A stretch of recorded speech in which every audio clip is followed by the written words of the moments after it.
One aspect of the climate problem that people sometimes don't appreciate is the timescale. The fact that a large fraction of the carbon we're putting in the atmosphere will still be there thousands, even tens of thousands of years from now. But another part of the timescale of climate change is the timescale of the energy systems on which our society is built. Switching our energy system from a fossil fuel-based one like it is today to a non-fossil energy system would take, at the very least, many, many decades, and probably much more than a century, and tens of trillions of dollars, and that's just for the US alone. The numbers are just staggering. Many of us who have looked at the energy systems of the world and the climate system have a feeling that we may actually not be able to switch our energy system over in time to avoid the worst consequences of climate change. And this is really why solar geoengineering, I think, is an important thing to look at very carefully. Solar geoengineering refers to a set of technologies that could allow humanity to deliberately increase the planet's reflectivity, reflecting away some sunlight, and so partially offsetting the temperature changes and other climate changes that come from the accumulation of carbon dioxide. This is not a substitute for cutting emissions. If we want a stable climate, in the end, we must bring emissions to zero. But it is a powerful supplement. It could reduce the risks of climate change in ways that we cannot reduce them by simply cutting emissions. It could allow us to reduce temperature extremes that cause real human suffering, deaths from heat waves, losses of crops that will cause real damage in the poorest parts of the world. It reduces the extreme precipitation events. These are the big storms that are some of the most dangerous things about climate change. So the benefits of solar geoengineering in the form of reduced climate risk, reduced crop loss, reduced sea level rise, might amount to something like 1% of global GDP. And surprisingly, solar geoengineering can be very inexpensive. The cost might be something like $10 billion for the whole planet. That sounds like a lot of money each year, but in fact, that's something like 1/10,000th of global GDP. So the benefits might be 1,000 times larger than the costs, which is just stunning. And that's why we need a research program. It turns out there is no government funding at the moment for solar geoengineering, practically none.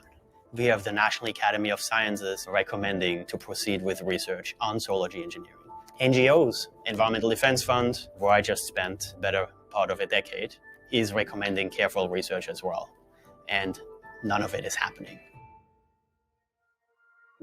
One of the reasons that people are so hesitant to have solar geoengineering is they think that that will lead us to do less in terms of curbing greenhouse gases. Countries have not been very aggressive in stepping forward in controlling these greenhouse gases. But let's assume that I even thought that this would affect things 1% in terms of the greenhouse gases that were reduced. I would still go ahead with solar geoengineering because I think that we're on a very unpleasant course and we have to do something about it. Solar geoengineering is the most promising technology that we have today.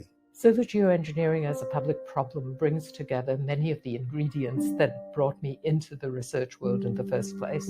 I'm interested in environmental problems because they're a site of innovation. They're a place where society comes to grips with the fact that we're not human beings alone. We live in a planet that has an environment and we're integrated into it.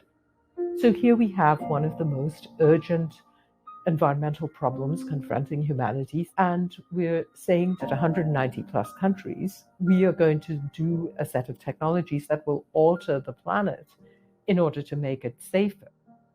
But we have not devoted attention to the institutional structures that are now needed in order to respond to the challenges. We have to have global buy-in.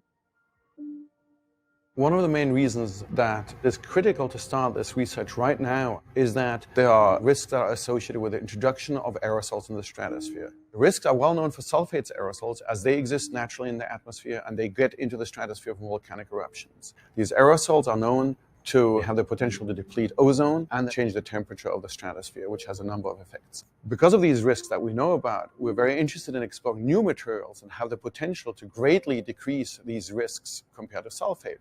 There's a number of materials that people have thought about, such as diamonds or calcite, titania, but as these are new materials for the stratosphere, we actually don't really know their reactivity. Hence, it is critical that we conduct experiments. We need to find out and try to quantify aspects as soon as possible. Because the worst scenario we want to be in is that in 10, 20 years down the road, we find ourselves in a situation where we say the rate of change from climate change is so big that the cost to humans and the environment is unacceptable, and we are starting to be forced in a situation to do something to try and slow the rate of change. And the last situation we want to be in is to then make an uninformed decision and have wasted 20 years or 10 years or whatever time of potential to try and do research and get to a better understanding and a better quantification of risk, and also have more time to actually try and look for the ideal material to do this. To me, solar geoengineering is terrifying. We're talking about an engineering project that would affect every living thing on this planet. The possibility that something could go wrong is really scary. And of course, the question of who controls it and to what level do you actually set the thermostat? These are very deep, fundamental questions, and we don't have answers to them.